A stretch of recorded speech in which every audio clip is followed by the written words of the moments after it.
Final cerca. Protestas callejeras masivas en Kiev, disputas políticas a los golpes en la Rada ucraniana, rumores sobre un plan de rendición de Zelensky, versiones sobre la remoción del presidente ucraniano por parte de Estados Unidos y Europa.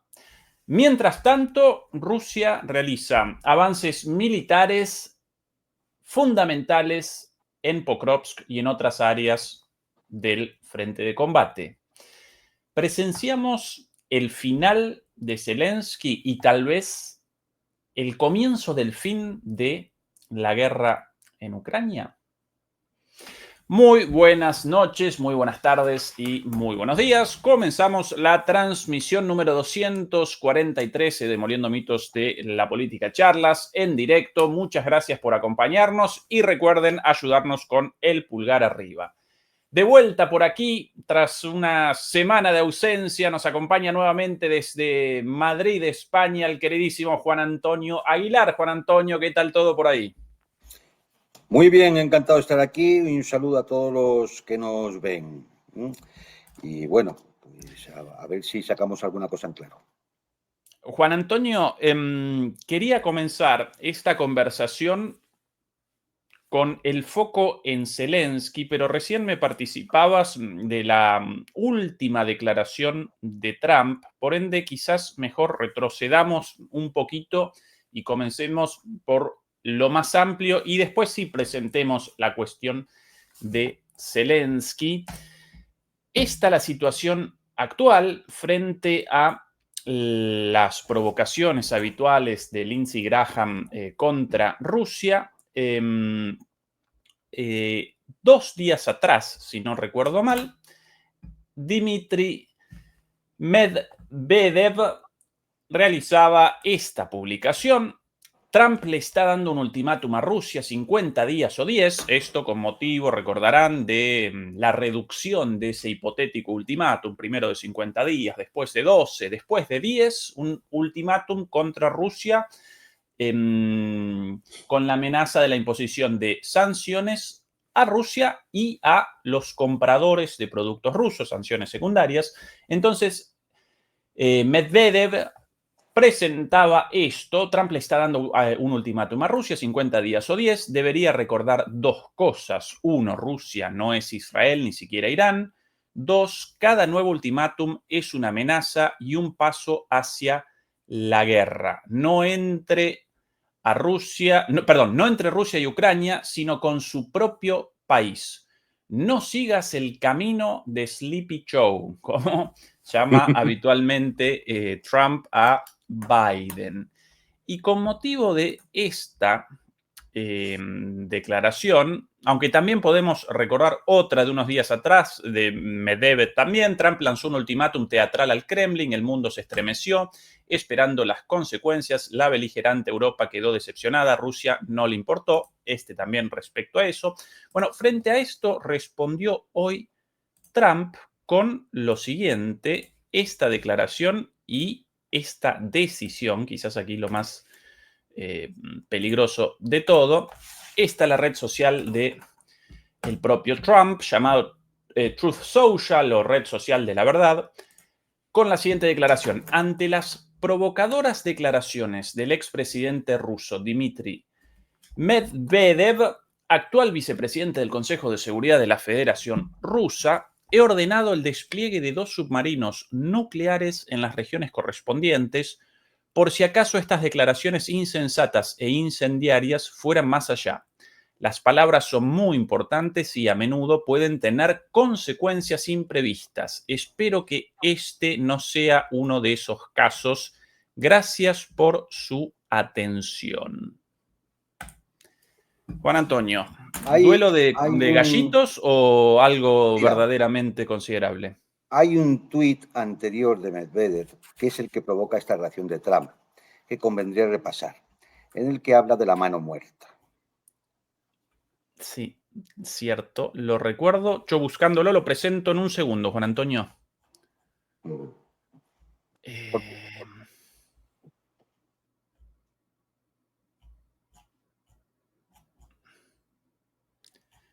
Uy, Sí, sí, hay un momento en el que responde ya a...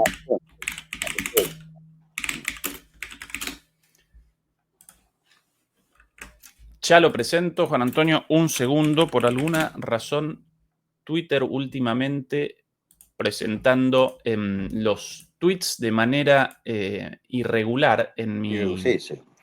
A veces mostrados unos, a veces no. Yo recuerdo el tweet ese, de hecho, hoy he escuchado algo sobre eso. Bueno, no, no puedo recoger el tweet, pero sí la publicación de, un medio recogiendo, recogiendo ese tweet por aquí. En cuanto a la llamada, el tweet, lamentablemente no lo puedo presentar desde la fuente oficial. En cuanto a la llamada economía muerta de India y Rusia, por una referencia pasada de Trump a la muerte de la economía india y rusa, en cuanto a la llamada economía muerta de India y Rusia y la advertencia de entrar en territorio peligroso, quizás debería recordar Trump sus películas favoritas sobre muertos vivientes y pensar en lo peligrosa que puede ser una mano muerta, incluso una que no existe en la naturaleza. Esta la declaración. ¿Qué cosa la mano muerta, Juan Antonio, esta referencia? Ahora lo vamos a explicar porque tiene su importancia. A ver, primero el personaje, ¿no? El personaje Trump que se rasga las vestiduras porque Medvedev le contesta. Pues claro, como es un tipo altanero, soberbio, es un auténtico charlatán, acostumbrado a amenazar a la gente, acostumbrado a soltar chulerías, acostumbrado a mentir todos los días, es un profundo mentiroso, patológico. Aparte de todo, es un indigente intelectual. Es un personaje que no sabe de nada, nada más que de lo suyo, y de chicas muy jóvenes, muy jóvenes. Es decir, bueno, pues este es el personaje. Y entonces él se molesta porque alguien le contesta. Alguien se pone a su altura y le dice, a ver, es decir, ¿dónde vas? Tus ultimátums no me preocupan. Es un tipo sin palabra. Trump es un charlatán, es una persona que no tiene palabra, del que no te puedes fiar nada. Lo mismo te dice que 100 días, ahora 2 semanas, o vais a enterar, bueno, ahora te pongo 50 días, y si me viene a cuento, pues te lo reduzco a 12, luego a 8. Es decir, este es el tipo de personaje. Y este personaje es el que teóricamente gobierna los Estados Unidos de América. Bien. En este cruce, porque él no soporta que le puedan responder, que le puedan de alguna forma hacer el frente, no lo soporta, pues un engreído, es un mamarracho, un chulo de discoteca, un matón de piscina, es decir, es un tipo absolutamente repugnante. Y este tipo, cuando suelta sus ultimátums, eso parece ser que es lo normal para él, es lo propio de los mafiosillos. ¿Mm? De los mafiosillos de Nueva York, ¿no? La familia Colombo, por ejemplo, aquel conoce bien, y otros. Y bueno, pues se molesta tanto con Medvedev que le dice que tenga cuidado con sus palabras, lo cual es una amenaza en toda regla, una amenaza personal además, porque está tocando terreno peligroso. Y Medvedev contesta que, muy irónicamente, se nota que tiene mucha más cultura que Trump, y le contesta y hace una apelación a la mano muerta. La mano muerta es un sistema que ya viene desde la época soviética, un sistema que tienen los rusos, para que en el caso de que ante un ataque nuclear se descabezara toda la cadena de mando rusa, automáticamente la mano muerta decidiría lanzar un ataque masivo de represalia con misiles nucleares.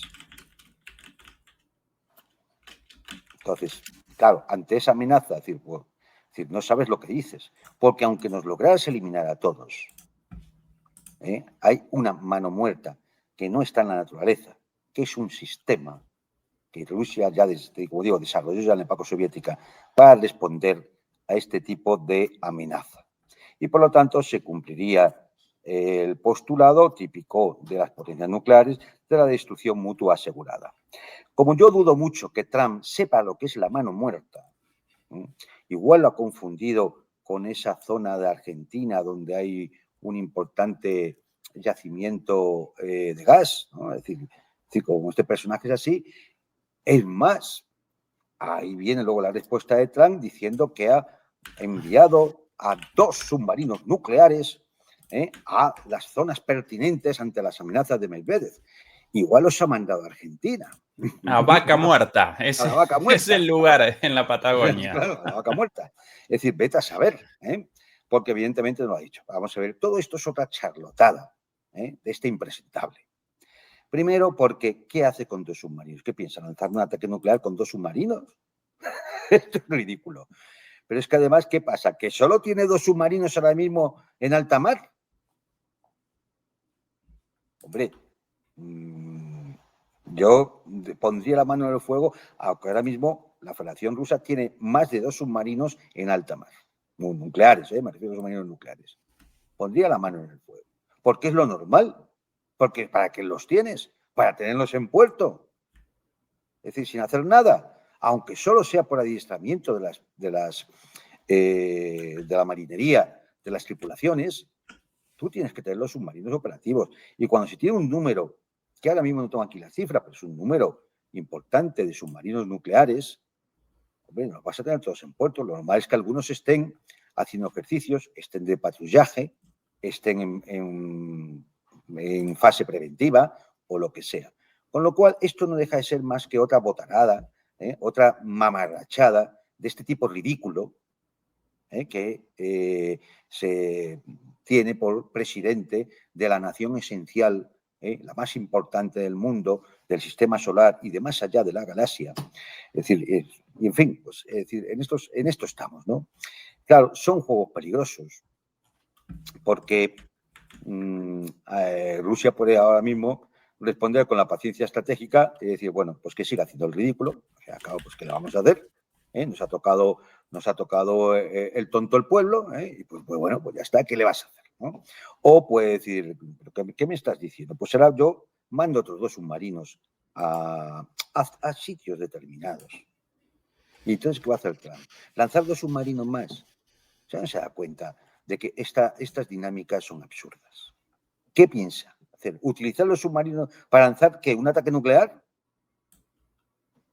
Es que no, es decir, es tan ignorante, tan irresponsable, tan zafio, tan pregonado de sí mismo, el charlatán que está dispuesto a llevar al mundo a ¿qué me han hablado? Se van a enterar, mando 2 submarinos nucleares.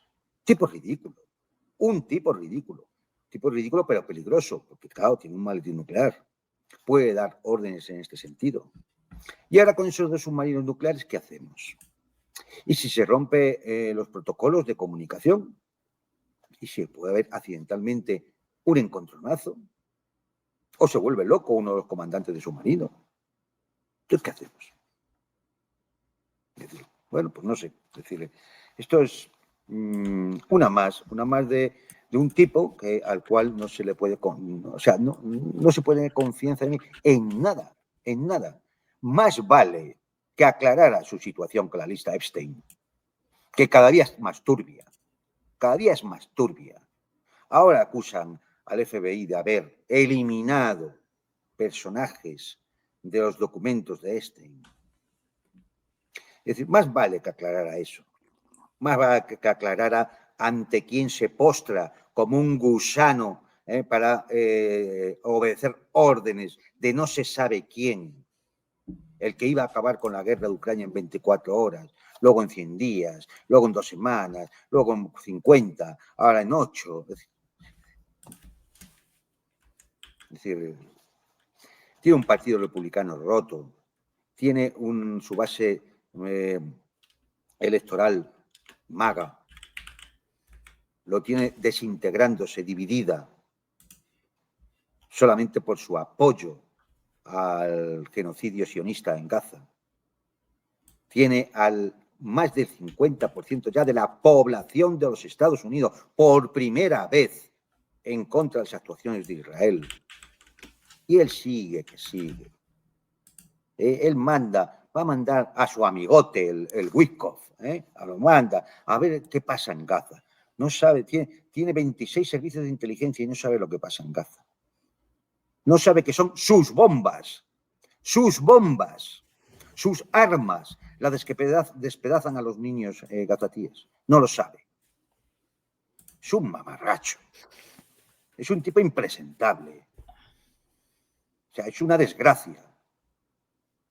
Y al final uno empieza a pensar que qué pena de cosas que ocurrieron y no llegaron a ocurrir. Porque, es decir, este personaje es absolutamente despreciable. Absolutamente despreciable. Y no hay más que decir. Es decir, yo cada vez que oigo a alguien, no, lean lo que ha dicho Trump, escuchen a Trump, ¿qué vas a escuchar? Si te va a mentir. Y si no, lo que te diga no tiene ningún valor. Si es que sabe lo que dice, si es un ignorante, si no sabe nada. ¿Qué te va a decir? ¿Que expulsó a Einstein de Mar-a-Lago? ¿Por qué? ¿Y qué hacía Einstein en Mar-a-Lago? ¿A qué eso no lo va a decir? Eso no lo va a decir. Ni las chicas que le robaron en Mar-a-Lago, ¿no? O sea, fue Einstein allí y le robó unas chicas. Este tipo, pues bueno, pues es que realmente es de película de Hollywood. Porque solamente en el guión fantasioso de un director de cine fumado puede salir un personaje de este tipo, de esta calaña. Y ya está, es que poco más podemos decir, Ezequiel, porque es decir, bueno, pues miraremos a ver cómo circulan las cosas los próximos días. Porque como él vive en un mundo paralelo, donde piensa que ha hecho unos acuerdos fantásticos con los aranceles, fantásticos. ¿Con quién? Con los vasallos, con los cuales no pueden decirle que no. Japón, Corea del Sur, la Unión Europea, el Reino Unido. Con India no, con Brasil no, con China no, con Rusia, por supuesto, ni contemos con el tema. ¿Por qué? Porque los países soberanos le dicen que no y ya está, y se calla, porque se tiene que callar, porque no vale para otra cosa. Y entonces saca pecho cuando obliga a sus vasallos, a sus esclavos, a esa pandilla miserable de truhanes que gobiernan en determinados países a su servicio y no al servicio de los ciudadanos, pues saca esos fantásticos acuerdos, ¿no? Arancelarios. Y todavía tienes que escuchar aquí alguno, por ejemplo, en España, que, hombre, la firma de esa especie de tratado de Versalles que hizo Ursula von der Leyen en Escocia, pues que, hombre, no es tan malo. Beneficiará a los Estados Unidos, pero también a los europeos. Tienes que escuchar a sabandijas de ese tipo, ¿no? O sea, es decir, es que es una cosa impresionante, ¿no? Impresionante. Juan Antonio, antes de comenzar con el tema del acuerdo comercial entre Estados Unidos y la Unión Europea, aquí pude determinar la sucesión de mensajes porque efectivamente Medvedev respondió a un mensaje de Trump, pero no en Twitter, sino en Telegram, por eso no podía determinar el origen del mensaje. Esta es la declaración original, no me importa lo que India haga con Rusia, esto ante una consulta o ante la pregunta sobre la posibilidad de comercio entre Rusia e India en el marco de las negociaciones entre India y Estados Unidos y en el marco de la amenaza de Trump de sanciones secundarias contra los socios comerciales de Rusia y por ende sanciones contra India. Entonces, así comenzaba, no me importa lo que India haga con Rusia, pueden derrumbar sus economías muertas juntos por mí. Hemos hecho muy pocos negocios con India, sus aranceles son demasiado altos, entre los más altos del mundo. De igual manera, Rusia y Estados Unidos casi no hacen negocios juntos. Sigamos así, digámosle a Medvedev, el expresidente fracasado de Rusia, que se cree presidente, que tenga cuidado con sus palabras, está entrando en terreno muy peligroso. Esta es la declaración original y después... Todo mentira, Ezequiel, todo mentira. Todo mentira. todo. Este señor es que es tan mequetrefe que no tiene acceso a los datos del Banco Mundial porque están en Internet, lo podemos mirar todo, para ver el fracaso de la economía de India o para ver el fracaso de la economía rusa, que ha crecido más que la norteamericana en 2024. Es decir, el fracasado presidente de Rusia. Fracasado eres tú, que hiciste el ridículo en la primera legislatura y llevas camino de doblarlo en la segunda. Esta es la respuesta de Medvedev sobre las amenazas de Trump contra mí en su red social Personal Truth, que está prohibida en nuestro país, en referencia a Rusia. Si unas palabras del expresidente de Rusia provocan una reacción tan nerviosa en el poderoso presidente de los Estados Unidos, entonces Rusia está haciendo todo bien y seguirá avanzando por su propio camino. Y sobre las economías muertas de India y Rusia y su entrada en un territorio muy peligroso, bueno, que recuerde sus películas favoritas sobre los muertos vivientes o los Dead Man Walking, el nombre de la serie, así como la peligrosa que puede ser la legendaria mano muerta y una carita sonriente. Lo de legendaria mano muerta porque Rusia no convalidó la existencia de la mano muerta oficialmente nunca, claro, pero sabido por todos y recontra confirmado, ¿no?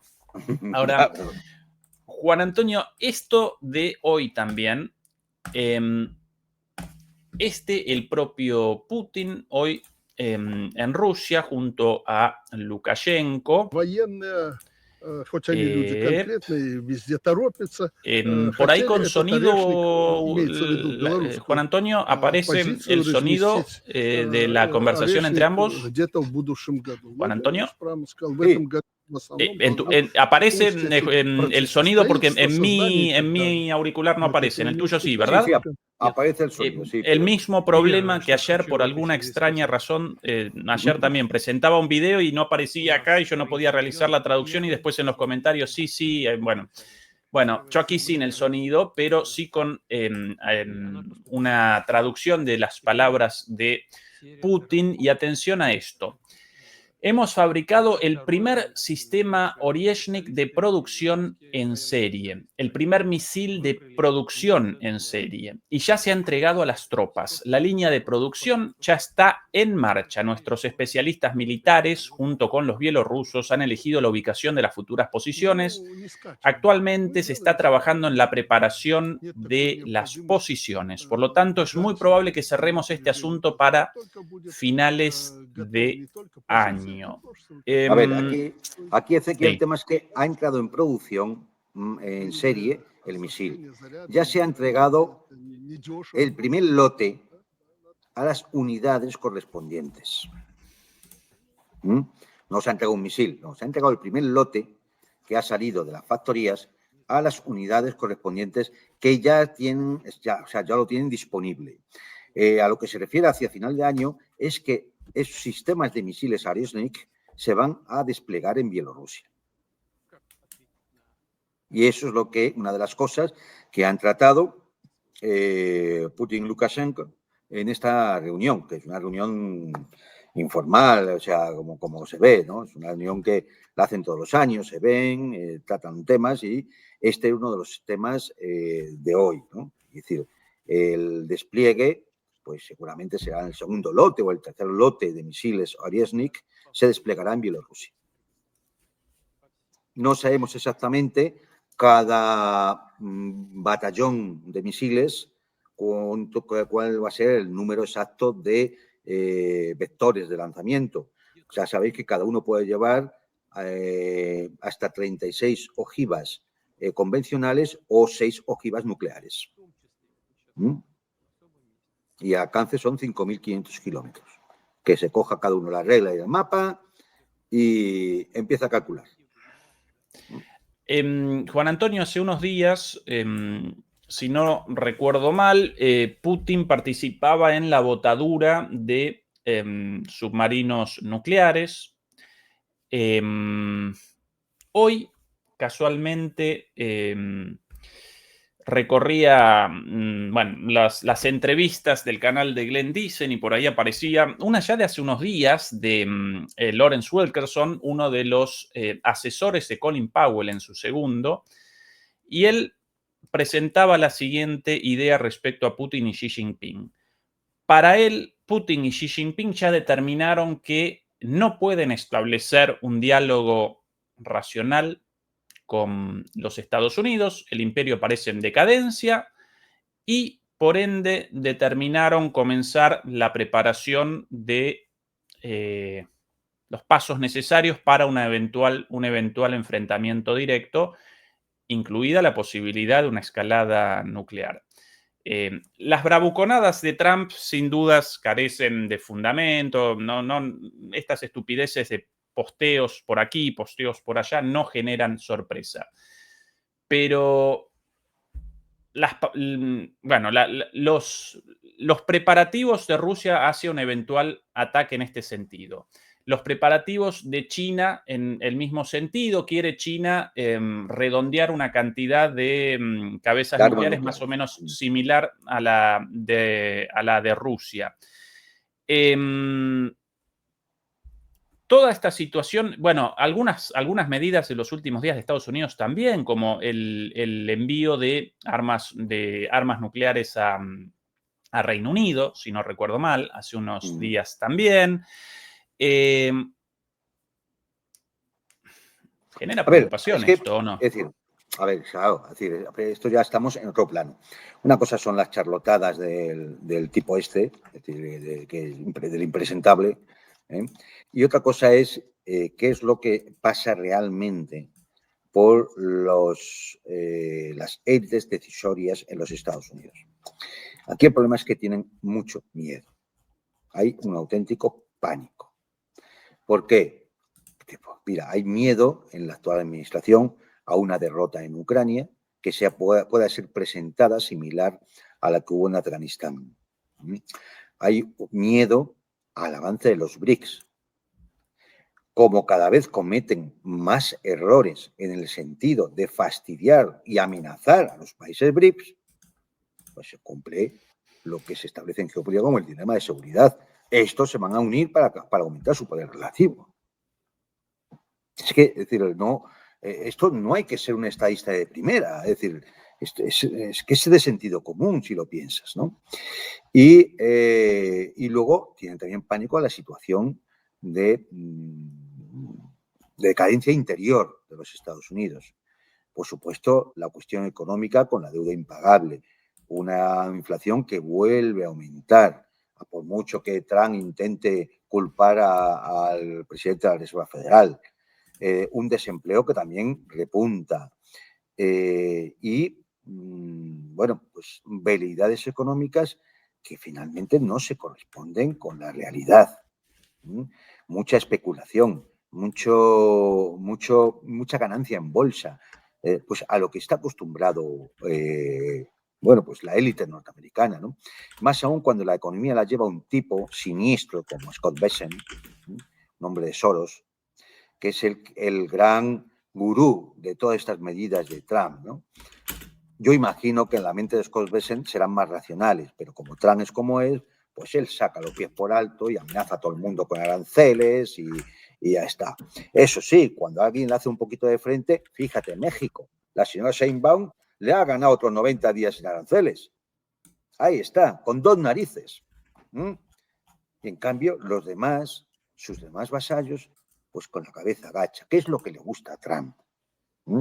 Pero el imperio sabe la realidad, conoce, las élites del imperialistas conocen la realidad y tienen miedo, igual que las élites europeas, tienen miedo a la victoria de Rusia, a la influencia, el prestigio de que Rusia pueda acoger en Europa del Este y Central, en África, en Asia,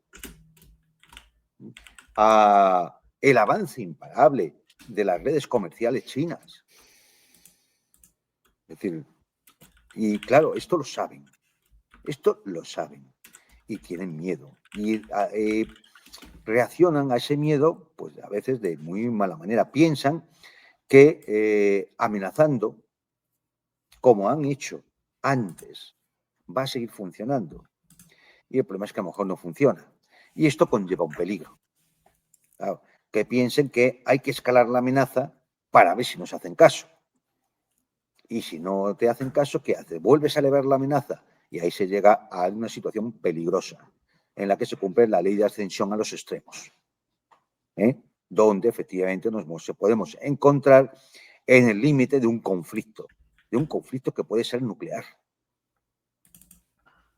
Esto es lo que deberían de pensar, ¿no? Es decir, pero, amigo mío, posiblemente la calidad de las élites occidentales, norteamericanas en concreto, ya no sean la misma que la que había hace 30 años cuando finalizó la Guerra Fría, o la de que había en los años 50, 60 en plena Guerra Fría. Quizás eso también esté ayudando a que el cúmulo de insensateces de estos tipos ya sea absolutamente desorbitado, ¿no? Y, claro, eso nos pone todavía en mayor peligro. Sobre esta discusión interesante la reflexión de Jimmy Dore, un comentarista estadounidense, en una charla con Rick Sánchez en RT. Atención a sus palabras, Juan Antonio, querría tu impresión sobre esto. Aquí. That's what I think a lot of people thought Trump was going to do. He was going to come in and force a deal on Zelensky. And there seems to be greater forces, my co-host Kurt Metzger says often, Trump's not in charge. You don't fool yourself. There's people above Trump. And so maybe that's what's happening, and I thought during the campaign that it was the deep state against Trump because of the assassination attempts. But it seems more and more that there was just factions of the deep state fighting each other for control. And Trump is definitely in bed and we're in service of a certain faction of that deep state. I'm sure it helps big fossil fuel companies in the West and certainly weapons manufacturers. Those are two of the most powerful entities in the United States, for sure. ¿Cuán plausible esto? Alguien por encima, bueno, alguien, sectores por encima de Trump. Es evidente, vamos a ver, es decir, ¿a quién ha favorecido Trump en todo este tiempo? Al complejo militar industrial, a las compañías energéticas, basta ver el acuerdo el acuerdo cerrado con la Unión Europea, ¿no? Esa especie de Tratado de Versalles, pues moderno, y bueno, pues uno se da cuenta con quién está encamado Trump. Claro, no con todo el Estado profundo, evidentemente, ahí hay una lucha. Por eso su choque con algunos de las tecnológicas, no con otros, es decir, por ejemplo, con Palantir, ¿no? Con TIR, el de Palantir. Por eso su choque con el mundo mediático, del ocio, del espectáculo, incluso con la Reserva Federal. Es decir, hay claramente facciones que luchan entre sí por el control de los Estados Unidos y, en el fondo, por el control de las élites globalistas que funcionan similarmente en Bruselas y en Londres. Y, bueno, ¿cuáles son las razones que Trump puede tener para estar con ese sector del Estado profundo? Pues posiblemente porque tenga deudas que pagar, que hayan por las cuales él haya llegado a la presidencia, porque posiblemente, pues, a lo mejor tiene cosas que ocultar y se encuentra, bueno, pues aprisionado en manos de alguien que sí tiene esas cosas con las cuales a lo mejor Trump tendría un final mucho menos honroso como presidente, ¿no? No lo podemos saber, hay indicios de todo tipo de que puede estar pasando. De hecho, el tema Epstein es una muestra clara de eso, es decir, de cómo, después de haber, con su típica chulería, desafiado a medio mundo diciendo que iba a hacer pública las listas de Epstein, pues al final todo se ha venido abajo, ¿no? Es decir, el ¿por qué? Porque hay amigos suyos, porque está él, no lo sabemos, o pues simplemente porque y el Estado profundo le tiene enganchado, le tiene agarrado. Tú no puedes hacer eso, porque es tu fin. Y entonces, bueno, pues de un Trump al frente de MAGA, que venía como pacificador, que venía como el que iba a drenar el pantano, que venía a meterle mano a todos los gastos superfluos, a todas aquellas partidas, ¿no? de la USAID y todo esto, iba a acabar con todo aquello, pues al final se ha convertido en cuatro cosas puramente más estéticas, más cosméticas, que otra cosa, porque al final pues ahí se crean otras oficinas que van a llevar adelante las funciones que puede hacer USAID y demás, e incluso toda su charlatanería con respecto a las deportaciones de los inmigrantes, millones de inmigrantes van a ser deportados, ¿no? Es decir, pues al final parece ser que cuando afecta a sectores económicos importantes, pues él se tiene que echar una vez más, se tiene que echar atrás. Es decir, Trump es ahora mismo un prisionero de sus propias circunstancias y un prisionero de los grupos de poder que le han colocado ahí. Y él lo sabe. Es decir, y por lo tanto, ¿qué le queda? Pues le queda seguir haciendo lo que hace sin molestar a sus amos, que son los que dicen lo que le dicen, lo que tiene que hacer, y ya está. Y a ver si le dan el Premio Nobel de la Paz, y le hacen una película que tenga muchos Oscars, y es decir, realmente todo un estadista. Es decir, la historia le recompensará con grandes páginas gloriosas por el gran estadista que va a ser este personaje, ¿no? Por aquí, Juan Antonio, la respuesta, vos recién recordabas la posición de México en la negociación. Por aquí vista hoy una intervención de Claudia Sheinbaum sobre la forma de negociación con Trump ante una pregunta en la conferencia de prensa. Lo presentamos aquí. Para mí una muestra de, por un lado, de dignidad, pero por otro lado, de astucia respecto a esto. Atención a las palabras de Sheinbaum. ¿Cómo es negociar y lograr acuerdos con Donald Trump? Bueno, aquí les pueden contar mis compañeros que estuvieron presentes en la llamada. Yo creo que lo importante aquí es que es no confrontar, o sea, defender nuestros principios, lo que pensamos, buscar siempre distintas salidas al planteamiento que hace el presidente Trump y mantener una relación de respeto permanente. Entonces yo creo que él nos respeta y nosotros lo respetamos como lo que somos, vecinos electos por nuestros pueblos. Esto no lo recordaba, esta parte del... Bueno, sí, por aquí Sí, las declaraciones... dicho con otras palabras, lo que Sheinbaum dice es, a ver, búsquele las vueltas, porque como es medio tonto, al final lo logras. Claro, es decir, este es el tema. Como un tonto prepotente, entonces uno con astucia sin abandonar su posición. Le Y doras hasta la ahora píldora, claro, le doras la Exactamente. píldora, no te enfrentas con él directamente y al final, efectivamente, le logras llevártelo al huerto, como se suele decir en España, ¿no? Es decir, así es. ¿Esa una de las alternativas o esta otra, querido Juan Antonio? La de Ursula von der Leyen aquí con su rodilla hincada frente a Trump. ¿Cuál tu visión de lo acordado por Ursula von der Leyen? 15% de aranceles a las importaciones europeas en Estados Unidos. La promesa ciertamente falaz, pero promesa al fin de 750.000 millones de euros en energía, en compras de energía a Estados Unidos, 600.000 millones de euros en inversión europea en Estados Unidos. ¿Cuál otra definición para esto más que vasallaje, colonialismo? ¿Cómo lo conceptualizás vos, Juan Antonio? Bueno, mira, esto es un tema que daría para hablar horas. Es decir, yo lo he denominado una especie de nuevo Tratado de Versalles, porque es humillante, absolutamente humillante. Era humillante el de Japón, donde le obligan a Japón a invertir 550.000 millones de dólares en los Estados Unidos, aparte de los 15% de aranceles y todas estas cosas habituales. Es humillante el de Corea del Sur, donde obliga a Corea del Sur a invertir 350.000 millones de dólares en Estados Unidos, aparte de un 15% de aranceles, etcétera, etcétera. Pero el tema de Europa es todavía peor, mucho peor.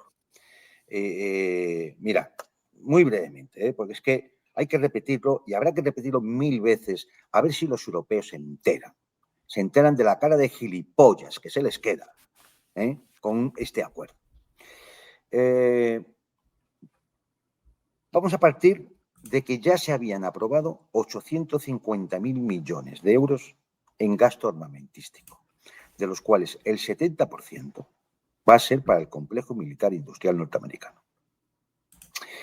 Luego nos viene el señor Trump con que hay que comprarle en 4 años 750.000 millones de dólares en gas natural licuado y petróleo.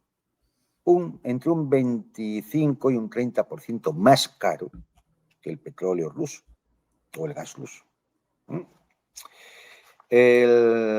Por supuesto, ¿dónde queda aquello de la dependencia? O sea, se ha pasado a dejar de depender del gas ruso para pasar a depender del gas y el petróleo norteamericano. Un gran acuerdo. Yo creo que debía plantar más firmas esta mujer. Luego, 600.000 millones de dólares que tiene que invertir Europa en los Estados Unidos. Vayan sumando. Luego, incentivos para la industria automotriz norteamericana y los productos agrícolas norteamericanos para su introducción en Europa. Por supuesto, uno aquí debería de pensar, a ver, esta industria automotriz todavía está en su inmensa mayoría formada por vehículos a motor de gasoil o gasolina. ¿Y dónde queda entonces lo de la agenda verde europea? Será todo mentira. Productos agrícolas. Todos sabemos que en Estados Unidos en la agricultura se utilizan masivamente los transgénicos que están prohibidos en Europa. ¿Qué pensamos? ¿Tragar con los transgénicos que aquí están prohibidos? ¿Qué? Porque lo dice Trump, ¿no? Bien. Sigan mirándose al espejo a ver qué cara se les va quedando. Y además, un 15% de aranceles, que con la proyectada depreciación del dólar por parte de la administración Trump para favorecer las exportaciones, significa que las exportaciones que realizamos a Estados Unidos tendrán un coste de aproximadamente un 25% más. Lo cual puede significar, si se mantiene el volumen de exportaciones del pasado año, otros 70.000 millones de dólares. A esto sumémosle, chicos europeos, somos todos muy listos, vamos a sumarle que hemos aceptado un 5% del PIB para el mantenimiento de la OTAN. Y entonces, ¿qué te queda? Te queda un acuerdo maravilloso, ¿verdad? Un acuerdo, el mejor que podíamos tener, dijo la inefable Ursula von der Leyen. Era lo mejor que podíamos aspirar. Se veía venir. Mira, el 10 de abril, cuando el famoso día de la independencia, que clamó Trump, el 10 de abril pasado, la Unión Europea, que había respondido con aranceles de represalia a la subida de aranceles norteamericana, la Unión Europea eliminó esos aranceles de represalia a cambio de nada. La Unión Europea intentó, no sabemos para qué, porque claro, cuando se va así es evidente que vas a fracasar, intentó un acuerdo con China que ha sido un fracaso absoluto, un fracaso ridículo. Vamos, lo normal en personas con un mínimo de dignidad es poner el cargo a disposición y dimitir después de un fracaso tan morrocotudo. Ni les recibió nadie en Pekín. Y cuando, después de escuchar las mamarrachadas que tiene que decir la señora von der Leyen y demás, los chinos le dijeron no hay nada que hacer y es más, se pueden ir ya porque no hay más reunión. Bueno, pues esto se ha contado poco, lo cuenta poco la prensa gusanera, ¿no? En Europa, ¿no? Pero así son las cosas. Bueno, pues si uno suma todo esto, todas esas cifras que hemos dado antes, estamos hablando, sin contarlo, del 5% del PIB o el sobrecoste que puedan tener la ayuda a la industria automotriz norteamericana o a los productos agrícolas, sin contar eso, estamos hablando de que pues, se puede llegar a superar los 2 billones de dólares. Si uno lo divide entre los 450 millones de habitantes en Europa, desde el bebé que tiene un mes hasta el ancianito que tiene 100 años, tocamos a unos $1.200 por año durante 4 años. Es decir, casi $5.000 que cada europeo per cápita va a tener que poner para ese acuerdo maravilloso que ha firmado von der Leyen con el señor Trump. ¿Qué puede decir una cosa? Bueno, pues, ¿qué se puede decir? Pues nada, que esto simplemente demuestra una vez más la situación de absoluto vasallaje, de sumisión, de falta de soberanía que tienen la propia Unión Europea, la propia Comisión Europea y los gobiernos que forman parte de ese ente supranacional que se llama Unión Europea. Alguna vez, yo creo que en tu canal, Ezequiel, y en otros, ya lo sé usted, la Unión Europea no es un problema ya de decir me voy. La Unión Europea no es reformable. Claro que hay que irse. Pero aparte de irse, hay que destruirla. Porque si no, es un peligro. Aunque te vayas, es un peligro. Un auténtico peligro. Y bueno, pues digamos que ¿nos debíamos de extrañar? Pues no. ¿Recordamos el tema Groenlandia? O podemos recordar, efectivamente, la implicación en la guerra en Ucrania, donde ya por último, todo lo que se va a dar al régimen dictatorial y hilarante del señor Zelensky, también lo va a pagar Europa. También eso lo vamos a pagar. O hablamos de la voladura de los Nord Stream, que es una instalación crítica europea, alemana en concreto, pero que servía para toda Europa. O hablamos de la posición de la Unión Europea con respecto a las acciones del Estado sionista en Gaza. Es que, a ver, es que es lo que hay. Y efectivamente, no quiero incidir mucho, porque tampoco quiero que nadie se me ofenda, pero la responsabilidad de los europeos. La absoluta responsabilidad de los europeos.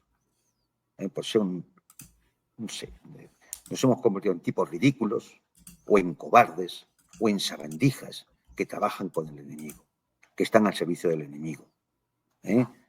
Porque en el fondo les gustaría parecerse y ser como ellos, ¿no? Y bueno, pues esas sabandijas lo que hacen es vivir y parasitar a los otros, a todos los que viven en la inopia más absoluta, en la irresponsabilidad más flagrante, el no querer ver la realidad y en esos cobardes que sí la ven, pero que son incapaces de hacer nada porque a ver si me van a señalar, a ver si lo vamos a perder todo. Es que mi trabajo, mi profesión, es que. Y así se llega a esta posición de absoluta sumisión vergonzosa de un continente que podía ser potencia, bueno, que con Rusia sería la primera potencia, sometida a un espantajo, como es el presidente de los Estados Unidos, a una potencia que nos lleva sometiendo desde el final de la Segunda Guerra Mundial y a la que nadie parece ser que tiene las narices de decirle: si usted me vuelve a amenazar con aranceles, si usted me vuelve a amenazar con sus diatribas, con sus charlotadas, se coge usted a sus tropas, sus bases, sus aviones y se va a tomar viento fresco de aquí, de Europa. Pero no hay cojones para eso. Y tenemos lo que tenemos. A propósito de Trump, esta la última. Quiero presentar algo muy cortito antes de la última pregunta. Aquí, bueno, un medio indio, justamente el primero ahí apareciendo con esta noticia. Donald Trump firma una orden ejecutiva para hacer que Estados Unidos vuelva a estar en forma. Make America Fit Again, no Make America Great Again, no hacer otra vez grande Estados Unidos, sí, sino Make America Fit, como en forma, ¿sí? Poner a Estados Unidos de nuevo en forma. ¿Qué es la prueba presidencial de aptitud física mientras las pruebas de flexiones regresan a las escuelas? Bueno, en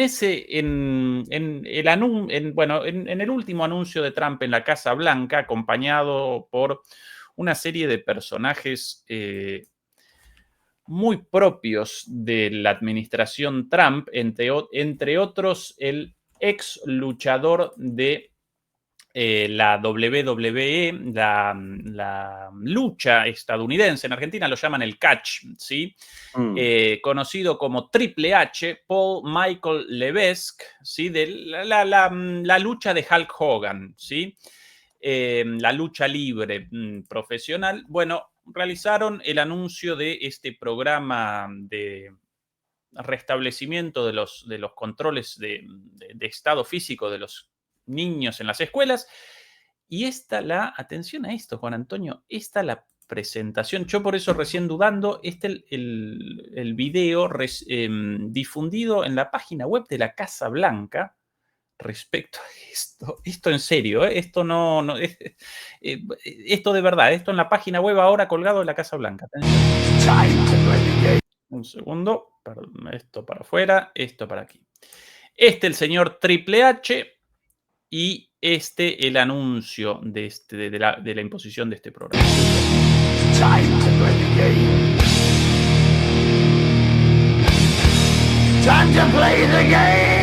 Bueno, sin música por el copyright.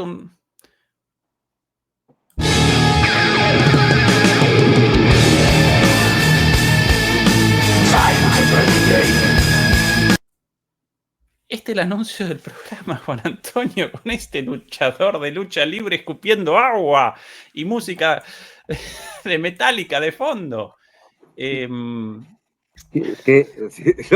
Lo que no puede, como decía el torero español, lo que no puede ser y además es imposible. Mira, esto no se le ocurrió a Trump, esto lo ha denunciado desde mucho tiempo Robert Kennedy. En Estados Unidos la obesidad entre los jóvenes y entre los niños es una auténtica epidemia. Pero la obesidad no es porque los niños no se muevan o no hagan flexiones, porque los niños juegan, corren, practican deportes. No. Fundamentalmente esa obesidad viene por una cultura gastronómica muy determinada que está entroncada con grandes consorcios económicos del mundo de la alimentación, del mundo de los refrescos, ya sabéis a qué marcas me refiero, del mundo de las hamburguesas, de la comida rápida, la comida basura, ya sabéis a qué casas me refiero, a qué empresas. Y eso es tan insano que aunque uno haga deporte, aunque uno se mueva, aunque sea el típico chaval que se coge la bici para ir al cole y va en bici, vuelve en bici, luego juega con amigos al béisbol o lo que sea, da igual, va a seguir engordando como un cerdo, porque esa es la alimentación que le venden al ciudadano americano, que deja pingües negocios a determinados consorcios empresariales que, por supuesto, son también amigos de Trump. Con lo cual, mucho me temo que esto vuelva a ser, de forma ridícula y patética, como hemos visto en el anuncio, pues otra charlotada para dar la sensación de que se hace algo, pero en el fondo no se sabe lo que se está haciendo. Con lo cual el resultado también es previsible. Pues será un fracaso, ¿no? Y dentro de 3 años, pues claro, estas cosas no se resuelven en 3 meses, ni en 1 año. Dentro de 2 años o 2 años y pico, el señor Trump no estará, vendrá otra administración, seguiremos en las mismas y cuando vuelvan a salir las estadísticas sobre obesidad infantil en los Estados Unidos dirán, claro, es que como quitaron la política de Trump de hacer las flexiones en las escuelas, nos hemos vuelto donde estábamos. Todo menos tocar a los de siempre. Sí, otro de los graves problemas de Estados Unidos con respecto a los niños, la utilización de drogas. Mira, me acabo de acordar un dato. Sí. Que creo que es del año pasado. Un 35% de los aspirantes a servir en las Fuerzas Armadas norteamericanas fueron rechazados por obesidad. Sí. Y te aseguro que tienen ahora mismo una mano muy ancha porque hay muy poco nivel de alistamiento en el ejército norteamericano. Sí, otro de los problemas ligados al negocio de la industria farmacéutica, la medicamentalización de los niños por el trastorno de hiperactividad y déficit de atención. Si cualquier nene por alguna razón, con algún pequeño problemita, inmediatamente metidas por la fuerza, pastillas, algunas con drogas fortísimas, por la falta de atención o por la hiperactividad, en lugar de, bueno, buena alimentación, buena educación, actividad física, no, inmediatamente las multinacionales metidas ahí Sí. con algunas cosas gravísimas a No, nenes no, de 5 años, 4 mira, años. los Estados Unidos es un país de enfermos crónicos, donde por cualquier causa, desde la hiperactividad infantil, el insomnio generalizado, los trastornos de ansiedad, la depresión universal, además de las enfermedades físicas, muchas de ellas precisamente por causa de la obesidad, pues hacen que sea un país de enfermos crónicos, que es lo conveniente para la industria farmacéutica. La industria farmacéutica no quiere una medicina que te cure y desaparezca la enfermedad, porque se acaba el negocio.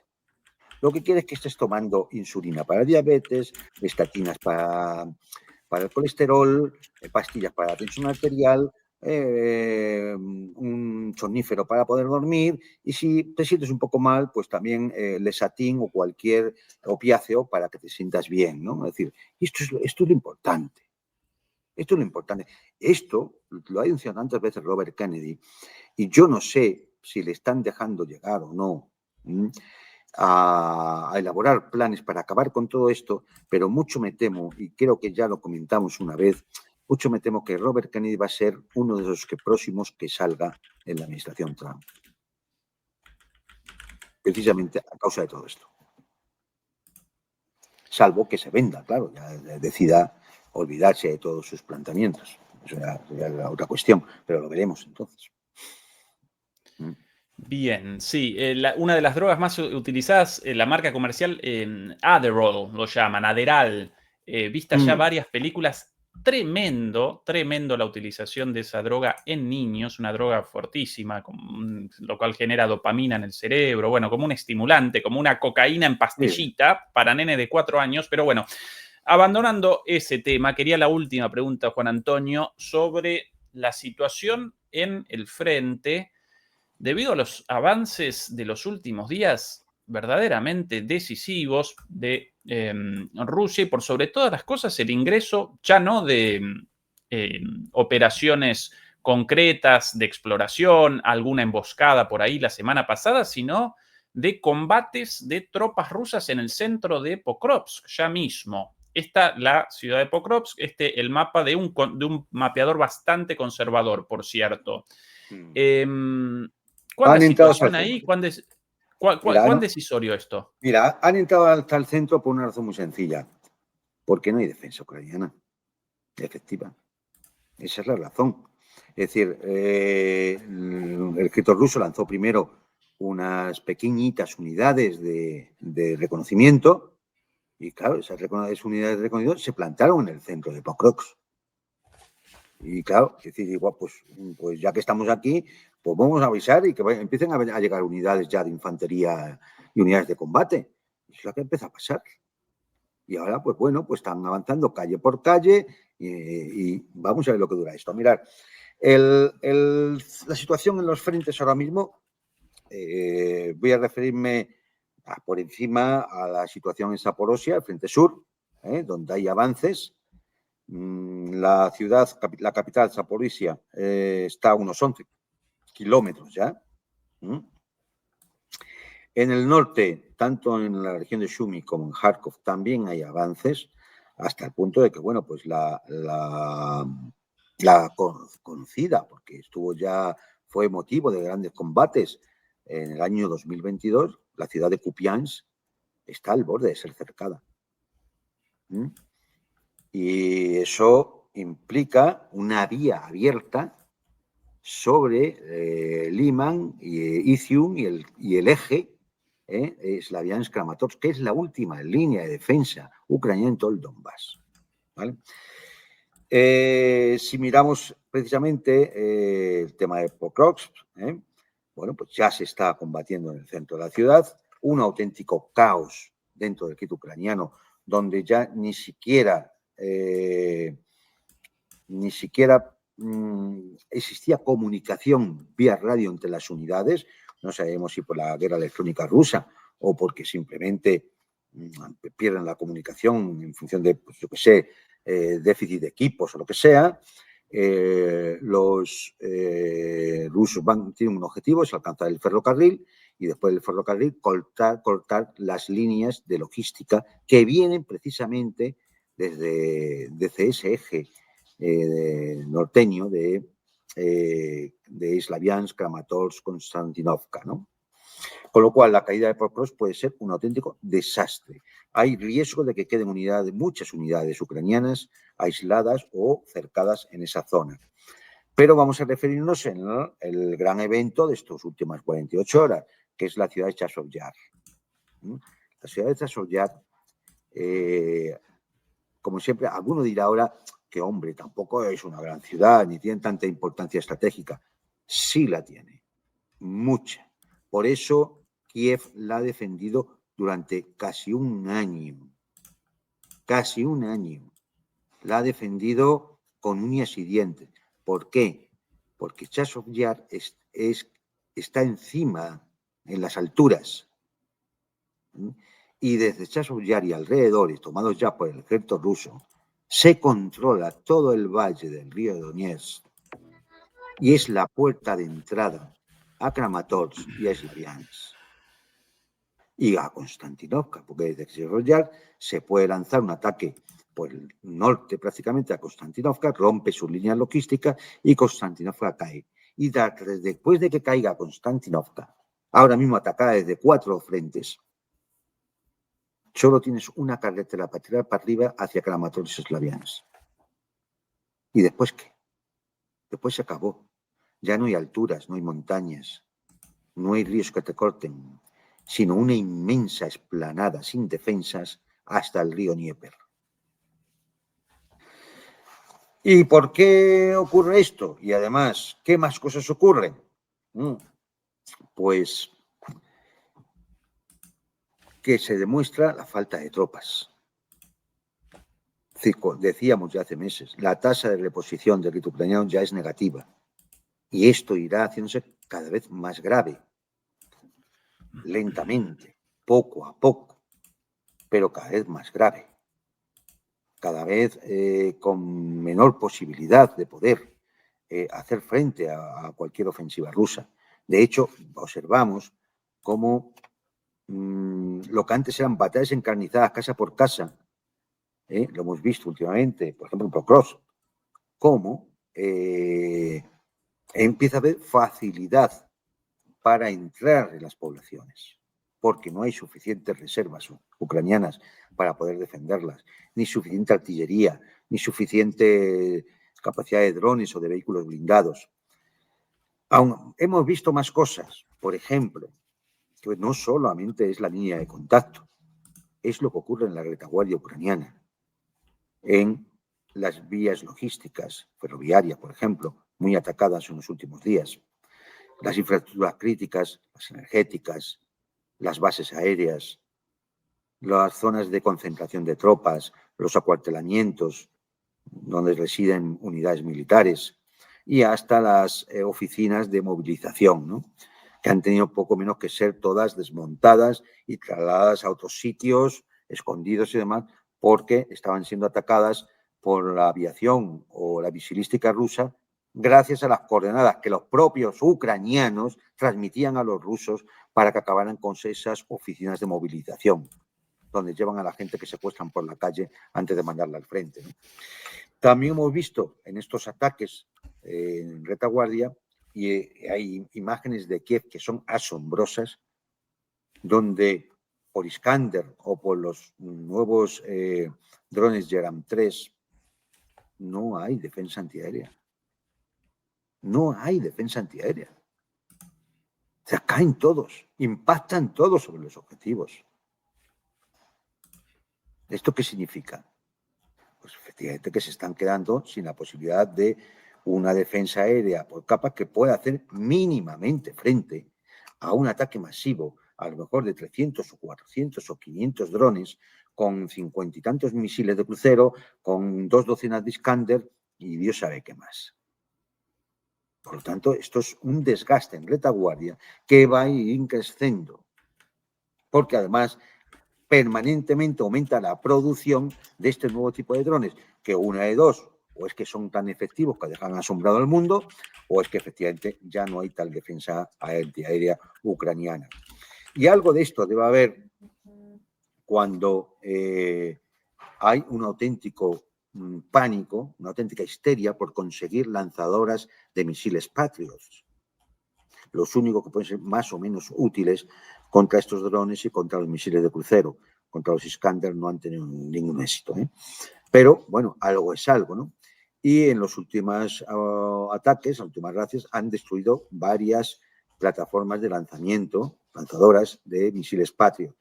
De hecho, Alemania, que iba a mandarles una de estas lanzadoras, ahora lo va a aumentar a 3.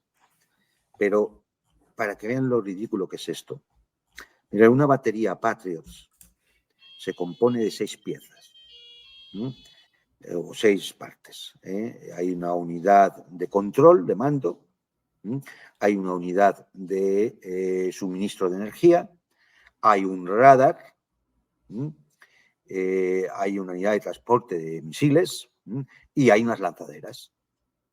Normalmente 3, 4, a veces 5, pero vamos, entre 3 y 6 lanzaderas por batería. Cuando se dice que es que Alemania va a mandar 3 lanzaderas, es que no llegamos ni a una batería. ¿Qué se piensa hacer con eso? Esto es una lenta agonía, por mantener al menos en las portadas de los periódicos y en los medios de comunicación que se sigue resistiendo, ¿no?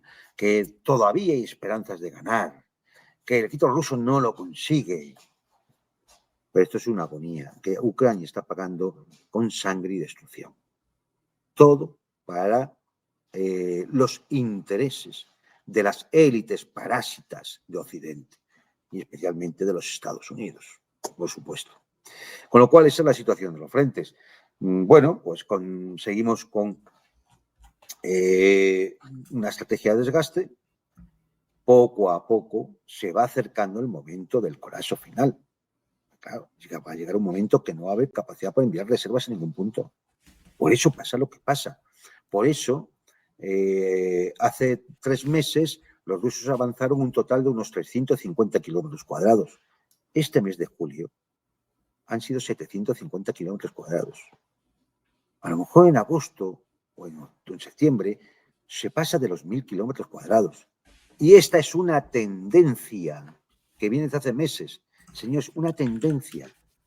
Es decir, y por tanto, las tendencias no se cambian de la noche a la mañana, porque un mamarracho en Washington esté soltando ultimátums y diciendo tonterías. Es decir, entonces, ¿qué decir?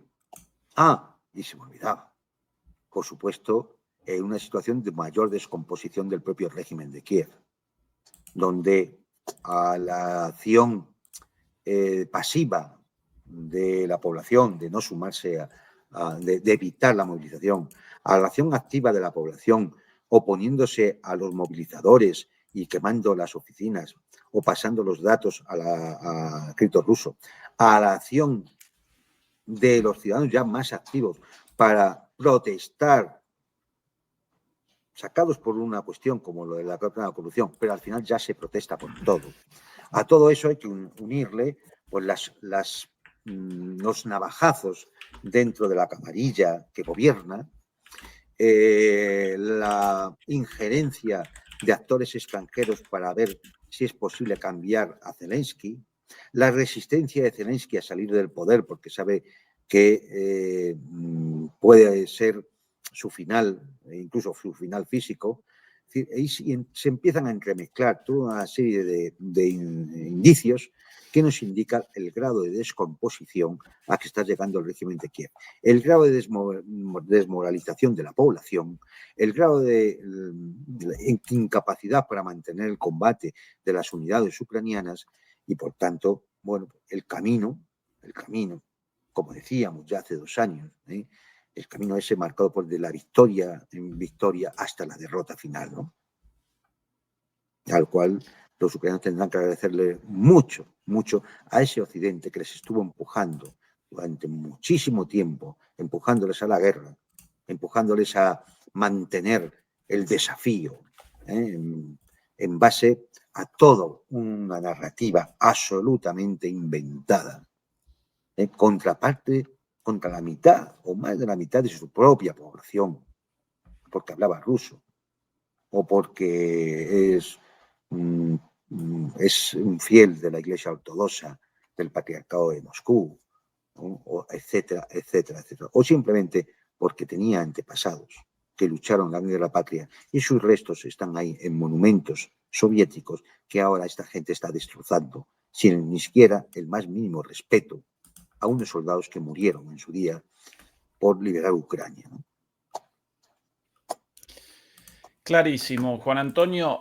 Sobre el final, algo un poquito más liviano, directamente desde China, pero antes quería recordar, por favor, demoledores y demoledoras, acompáñennos con el pulgar arriba, eso nos ayuda a la difusión de nuestros análisis críticos, nos ayuda contra la censura, 2.600 demoledores conectados y 1.300 me gusta, más de 1.000 likes faltantes de gente conectada, así que por favor, eso nos ayuda mucho, mucho realmente, así que por favor ayúdenos con eso, además con el envío de esto, el reenvío a amigos y enemigos, como a menudo recuerda Fernando Moragón.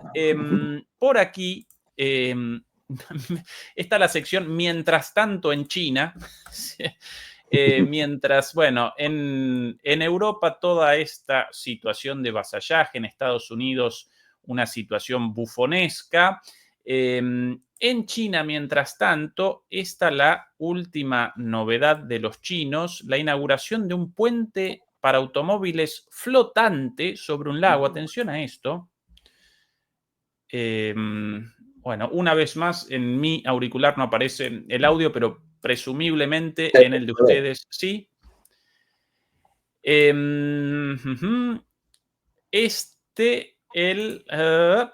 Por ahí.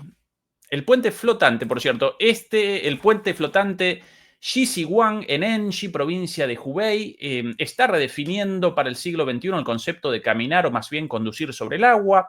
Imágenes de drones capturan autos atravesando el puente de 500 metros de largo sobre el río Qingyang en el centro de China, creando la ilusión de deslizarse sobre rollos de bambú mientras su movimiento envía ondas a través de la superficie del río.